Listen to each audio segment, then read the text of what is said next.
Hello guys, in today's video I will be showing you how to fix Genshin impacts.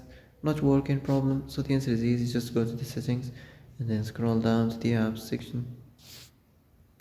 Then go to the search and search Genshin impact. And then go to the storage, and here you will find this clear cache option. Click on it.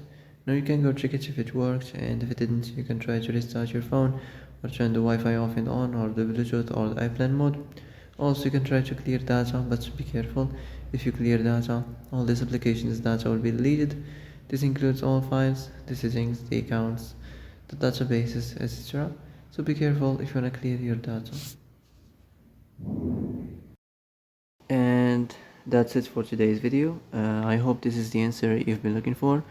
If you like this video, don't forget to like and subscribe, and see you in the next video. Thanks for watching.